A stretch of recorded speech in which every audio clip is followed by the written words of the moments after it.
Lost Art with Andrew Cox, retired Master Gunnery Sergeant. thelostart.podbean.com. Get some merchandise and help support the podcast and getting our veteran voices out for all to hear. Now on all major podcast platforms. Be sure to like, share, and subscribe. Be a guest, tell your veteran story, discuss your veteran business or organization. Email The Lost Art with Andrew Cox at gmail.com. Andrew Cox, a Till Valhalla Project Ambassador. See the project story at tillvalhallaproject.com. Thanks for tuning in. Please enjoy the podcast that's giving a voice to our veterans. The Lost Art with Andrew Cox.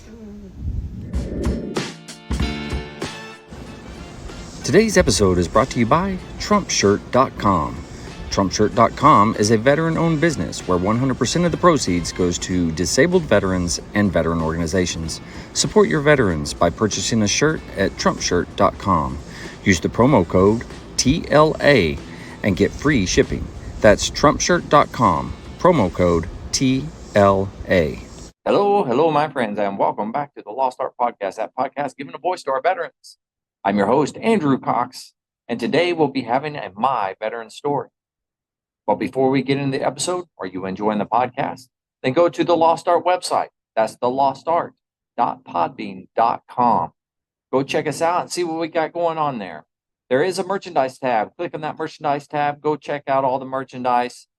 Get you something cool, a shirt, a hat, a mug, anything like that. But help support us in getting our veteran voices out for all to hear.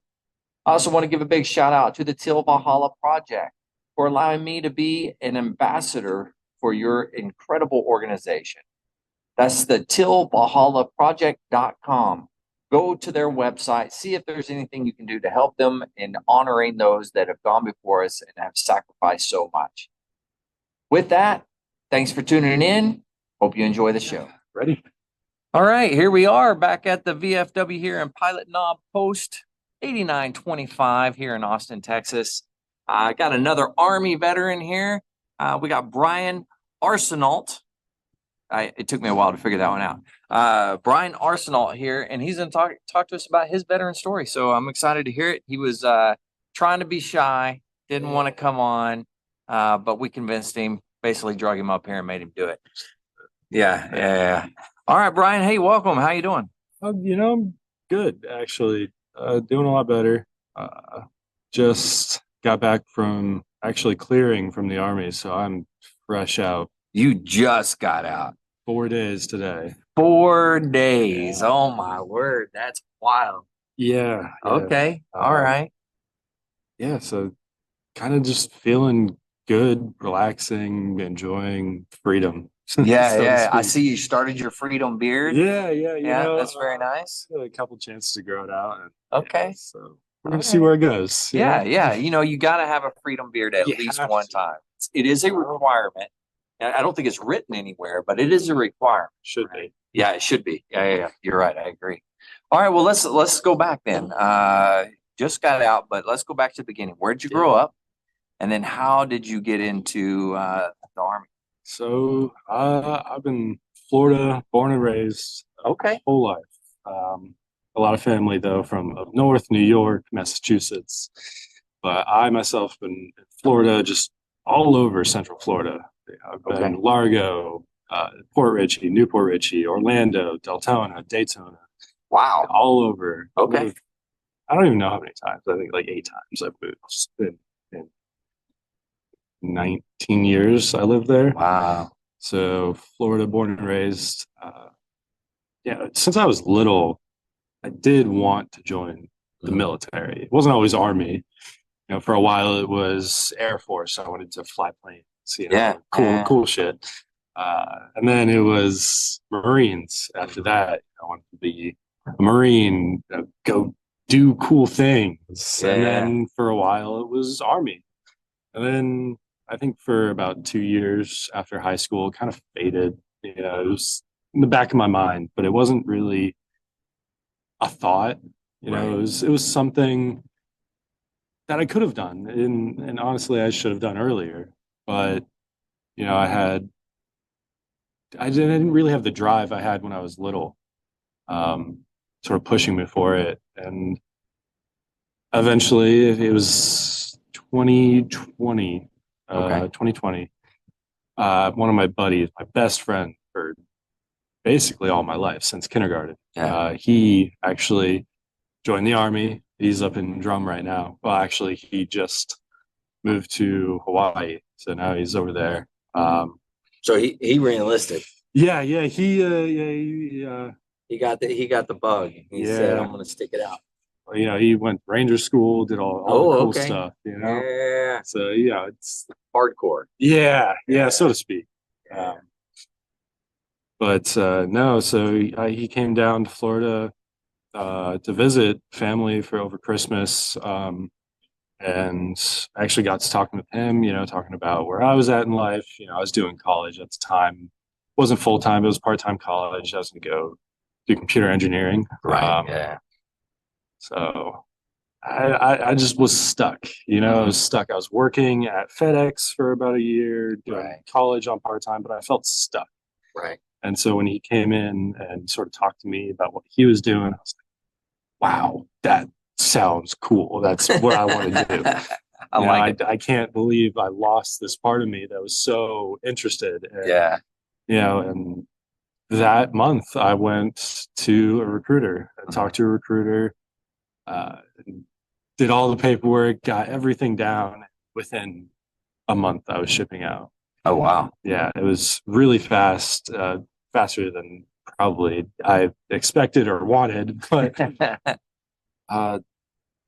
but the only way I could ship out doing the job I wanted was to ship out soon. So it kind of forced my hand a little bit. Yeah. So I enlisted to be 11 Bravo infantryman because I figured if I'm going to join, I'm going to do do the thing, Yeah. Be the Army, Yeah, that's So right. that's what I did. All right. So 11 Bravo. So you joined, it was in 2020.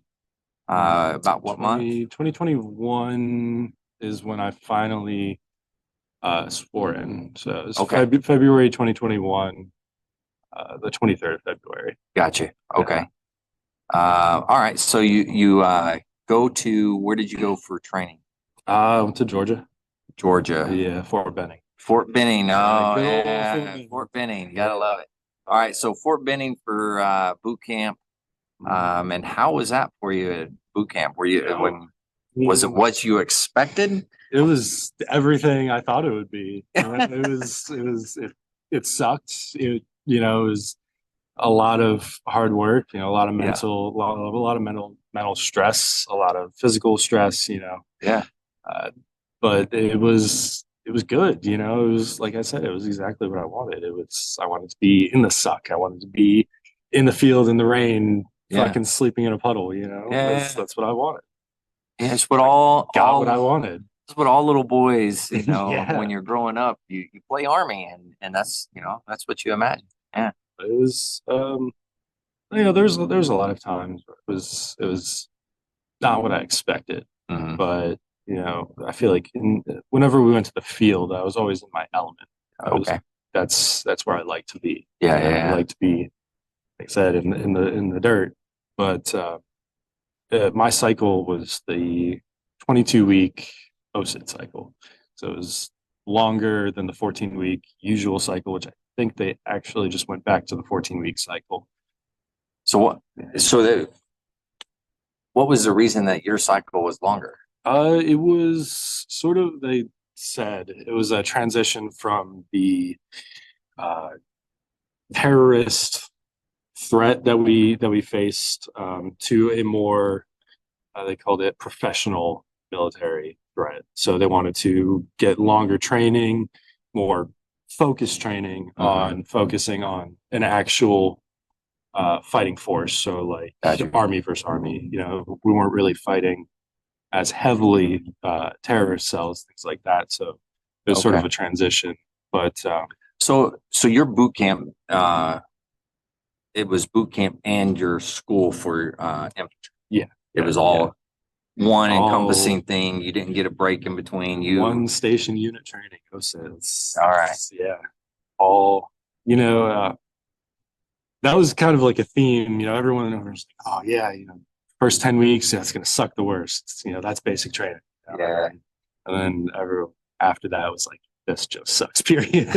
It sucks all the way It didn't through. get any better. Wow. No, you know, I mean, I expect that. I didn't Yeah. really get my hopes up, Now, are there moments that when you think back to your training there, are there moments that you're like, oh my God, I can't believe this, or this is funny, or anything like that? I mean, you know, basic training especially for, you know, infantry is like a time where you got a bunch of, you know, hot-headed dudes all in one tight enclosed area. So there was, you know, fist fights on the daily. There was gambling rings going on. People were making deals with some of the prior service, get like tobacco and even one of the bays had phones, like, Oh wow. like just phones in their room, in their bay, you know, just whenever they wanted. But a lot of that got cracked down later in the cycle. But Yeah. it was wild, you know. And then the reason why I feel like it got so wild though is because of how long our cycle was. Oh yeah. We were, I believe, one of the first few 22-week cycles, so they didn't really have the full 22 weeks planned out. There was a lot of dead period, a lot of like just one drill days. You know, you had one drill on CQ, just watching the entire company of 4 platoons, fucking 160 something people, and it just, you didn't do anything. And I feel like that's where a lot of the shenanigans came from. Yeah. You know? Yeah. Downtime is always bad. Yeah. Well, I won't say always, but that's when people get in trouble because, you know, Yeah, they need something to do. Yeah, I mean, you're in this environment where you signed up to do a thing, and when you're not doing that thing, you're just sitting there, you know. Yeah, so absolutely. All right, so you're going through your training, both boot camp and your infantry training, and then at this point, it's time for them to decide where you're going to go, what you're going to do, right? So talk to me through that whole process. Okay, yeah.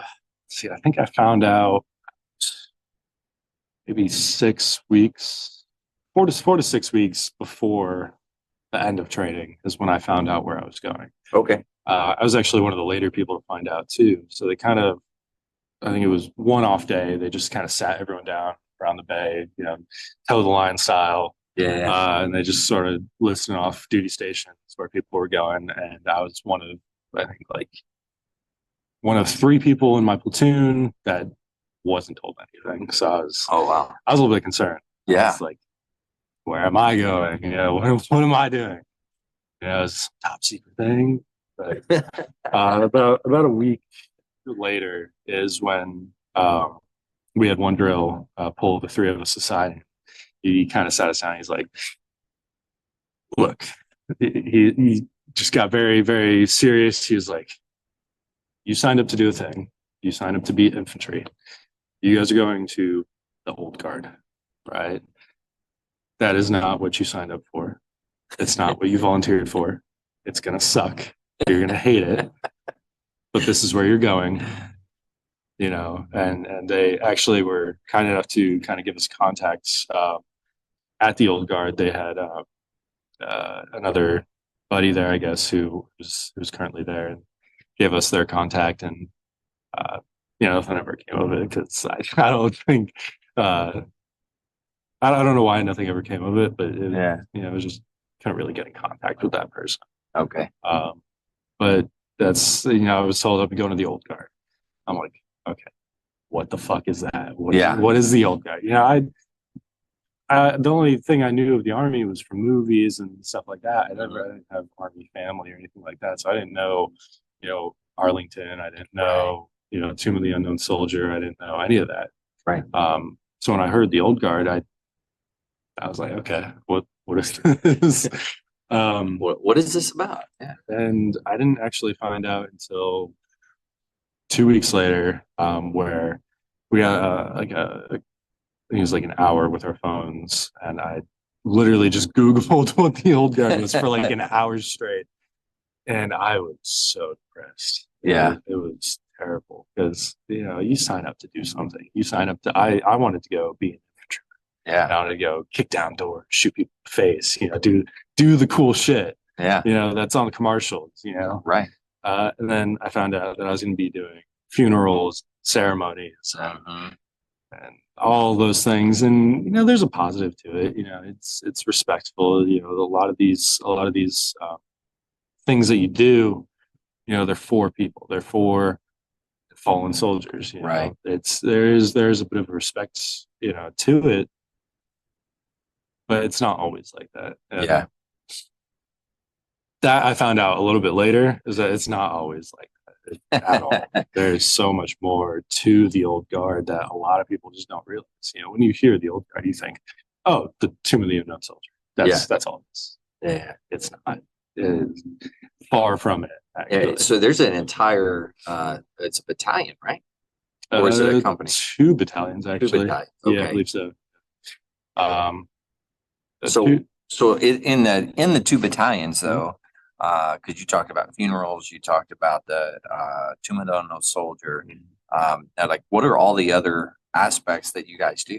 Yeah. Okay. So each battalion has its own thing. So you have 1-3, which is a lot of the MPs, a lot of the like DFAC workers, the S1 guys. It was very focused on office, workers. And then you had like operations. Yeah, operations. Right. Yeah. And then you had a 4-3, which is basically entirely infantry. Which all were kind of segregated into different companies. So you had Alpha, Bravo, Charlie, Delta. I think it went to Hotel. I think it was the highest all the way up. And each one had its own mission set. So Bravo Company did a lot of funerals in Arlington. Charlie and Delta did a lot of casket bearing. So they would carry the caskets. Echo did a lot of ceremonies in ceremonial blues, which is like sort of like your regular blues uniform, but a little bit prettier. And then where I got put was ACO, Alpha Company. Alpha Company has its own special mission set. They are called the Commander-in-Chief's Guard. So, sounds cool, right? Sounds really cool. Wow, this is awesome. Commander-in-Chief's protect the president. Yeah. I'm gonna go rock up on the White House, front lawn. No. So what we do is we get dressed up in colonial uniforms and march around with some of the other units. We do retirement ceremonies. We did some historical demonstrations, what we called like firing parties, things like that. But that was our focus. So we were in wigs, wool jackets, wool everything. It was so hot. So you were so you said that was Alpha Company, right? So Alpha Company was with what is that group? The Fife and Drum Corps. Sort of. That is their own thing. So they work with us, but not really, because they actually hate us. Oh, really? There's a bit of a rivalry between every company, and I got you. Alpha and Fife and Drum Corps, they kind of are like the 2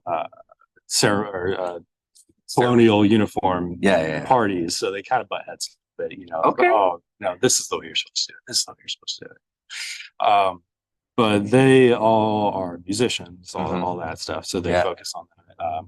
And there's kind of like, I don't know, like a bit of like high and mightiness to them. You talk to them, and they just think they're above all. When they come in, they're 5s and 6s.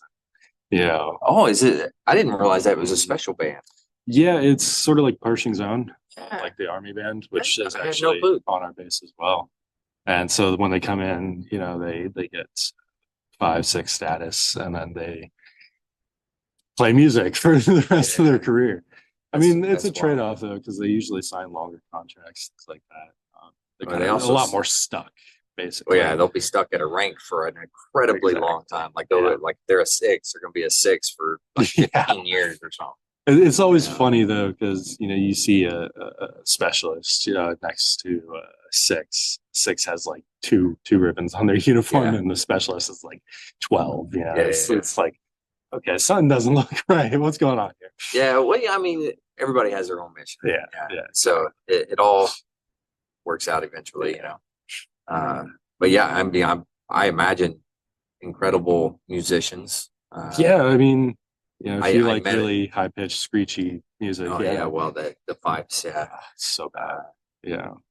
Okay. The positions and the formations, we were right next to them. So Oh really? so loud. Did you have to wear earplugs? No, well, Or could you wear earplugs? I guess should be the yes. okay, yeah. No. Technically speaking, they weren't allowed to not let you wear earplugs, and that's Right. a lot of that is actually because we did firing demos. So we would shoot. We'd have muskets, and we would shoot those off. Oh wow. Just full of black powder. Yeah. It got loud, and technically, they can't stop you from wearing the earplugs, but it was heavily discouraged. Yeah, it was frowned upon. And actually, within only a month before I left, was it actually addressed where they're like, yes, you can wear earplugs, because they were told by like IG and stuff like that they can't stop people from wearing it. Yeah, that is true. Some higher ups got in trouble for that. Yeah. But Yeah, I can see that. It's kind of part of the mission. You're there to look good. You're there to be eye candy for the world, so to speak. Yeah. We don't care about your hearing. Yeah, We want you to look good, right? Exactly. Yeah. So it was, there's a lot of times there that like I got to do some cool things. I got to go to Mount Vernon, and I marched on the front lawn of Mount Vernon. Very cool. Shot a musket. Like that's cool. I mean, who can? Well, first off, who all can just say, "Oh yeah, I went around shooting muskets," right? Yeah. I mean, come on, that's pretty cool in itself. Yeah. But yeah, okay. But yeah, I mean, so what was okay, you get orders to go there, right? Yeah. Finally figure out what it is. Yeah. Or at least in your mind, what you think it is, right? You show up there. What was it like showing up? And now they're like, okay, you're going to Alpha Company. Yeah. And this is what you're going to do. Like, what's going through your mind? I still vividly remember my first day there. Okay. Okay. So I roll up at the airport, and I'm supposed to have a sponsor, someone that can basically be like, okay, this is where you're going. This is who you talk to. No one, nothing in my paperwork. No one texted me. No one, nothing. Not and you show up anything. in DC, and I show up at Reagan National Airport. Yeah. No idea where I'm going, so I'm flipping through my folder. I'm like, okay, there's got to be something. And then I find the staff duty number. I call them, and I'm like, look, I'm a new soldier. I just graduated boot camp. I don't know where I'm going. I'm at the airport. What do I do? And they're like, oh, well, we're not tracking you. We didn't know you were coming. I was like, okay, can you help me out? And they're like, yeah, just, let me put you on hold. And I went on hold for 20 minutes. I was sitting there with, I think I had like 3 suitcases and my green duffel. Just no, you get like the USO or something? No, I was just out in the front of the airport. Oh, really? By the arrivals, I was like, where am I going? Yeah. So I waited on hold for like, 15, 20 minutes. And eventually I got put through to someone, the Alpha Company training room. Okay. They're like, we're sending someone out to you. You're going to be going to Alpha Company. We'll talk more to you when you get there, blah, blah, blah. Fucking, just bullshit. And so I show up, and there's this person who's an OCP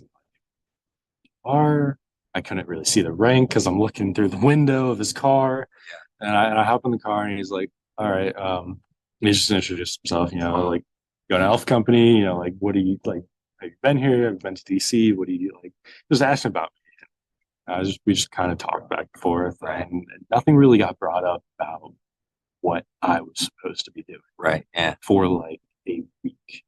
Oh, really? Nothing was brought up. I was So you're just basically there. I was there, and Wow. they set me up with a room. I showed up on a Friday, so it was like the weekend. Okay, yeah. It was Friday afternoon. I show up. No one's at work. It's like basically everyone's gone home early except for like the commander and first sergeant, a couple Right. other uh, people like that, and they just stick me in a barracks room, and I'm stuck there waiting on the weekend. I get a call from someone who's supposed to be my team leader, and they're like, they basically just showed up at they called me and they're like, look, we're gonna be at your room in like 5 minutes, Get ready. put on pants, whatever. And I'm in civvies at this point. I didn't worn OCPs since I graduated. I didn't want to touch those things until I absolutely had to. And they show up at my door. They're in civvies too, so I have no idea. I don't know their ranks. I don't even know their names. And they knock on my door, and I'm like, hey, and they're like, are you Arsenault? And I'm like, yep. And they just stare at me for 5 minutes. Swear to God, just stare. It was the most uncomfortable silence I've ever felt. So you're standing in your doorway. In my doorway, just arms down, like chilling. I don't know. Like it was the most uncomfortable thing I think I could ever say I've ever had to experience. And then they're like, all right, Monday morning, show up at the company 06 PTs, And then basically a whole weekend went by and I didn't hear a peep from anybody. And then come Monday morning, I show up there and they're like, just going through the day, do PT, stuff like that. And they're like, all right, go back to your room. You're not going to be able to do much because you need to draw these uniforms. And I'm like, what uniforms? And they're like, well, we'll show you. So they take me over to one of my squad mates' rooms, and they're like, look, run them through the uniforms, run them through what we're doing, what we do, how this works. And so I'm there with one of my squad mates. It was a PFC at the time. I was still fuzzy, so it's that's funny. Fuzzy. I've never heard that. I mean, you got nothing on your chest and Velcro. So, but no, and they just ran me through like, look, man, this is gonna suck. Everybody I talk to is like, this is gonna suck. And I have not heard one good thing about this place. And it sucks. I'm not gonna lie. There's a lot of times where you're there and you wish you could be doing what other people are doing. Like I said, the reason I joined was because my best friend. And I'm in contact with him occasionally. He's over here like, I just got deployed. I just got my CIB. I'm like, what the fuck? That's what I wanted to do. I wanted to be deployed. I wanted to go do things, And here I am getting dressed in a colonial uniform, to prance around for some general who doesn't even know I exist, It's a feeling, There's no other way to describe it. I can see that, you joined to do infantry and then it's all of a sudden, hey, no, sorry, pal, you're doing this other thing. So as you're starting to get, okay, you have to go get your uniforms because you got to get fitted and all that type of stuff, I'm assuming. You're doing that, so we're talking, how long is it before you're integrated in and you're kind of doing the job? I would say for me, it was actually pretty quick. I got my uniforms within the month. But since being there, I've known people who wait like 3-4 months till they actually get their uniform in that time. Really? Yeah, in that time, because the way are they making them from like that's sometimes what it feels like. But no, the central issue facility there, the CIF was all run by civilians. It was all very backed up. There was a lot of fighting tooth and nail to get the things that you're supposed to be getting. Wow. So, you'd have guys who are, bumming clothes off another dude. Oh, really? Yeah. Wow. And that's just kind of how it ran for a lot of people. But I got lucky and I got mine within the month. And within that month, I was already in the ceremony. No kidding. Yeah. So now, is there some sort of formal schooling that you had to take? Because I mean, if you're doing colonial, Yeah, I'm assuming drill. I don't know what you would kind call of, it. yeah. But you got a musket. You know, you're not carrying a regular rifle. Yeah. Which I'm sure you learned drill with a regular rifle. Now you're having to do something else. Like how did that work? So in that month that I was waiting to get my uniform, you go to this place called Rope. Can't remember what the acronym stands for, but it's ROP. And that's basically where they teach you about uniforms, how to set them up, how to make them look good. They teach you how to march correctly. They teach you how to do manual with M14s. And then they basically kind of combine it all in the last week. So it's like a 3 to 4 week thing where they just kind of run you through everything.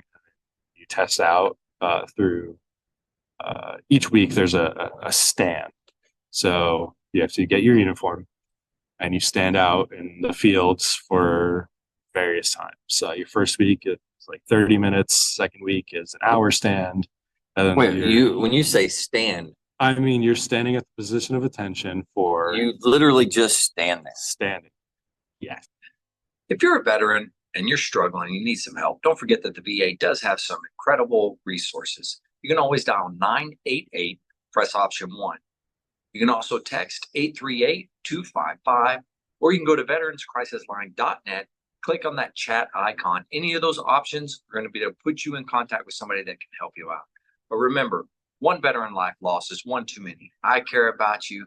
The veteran community cares about you. So please reach out for help. And if you're a veteran out there and you're not struggling and you're doing well, don't forget about your fellow veterans that you serve with. Reach out to them, ask them how they're doing. And if they need a helping hand, go ahead and help them out as well. With that, I hope you enjoyed the show. Stay motivated. Change your socks.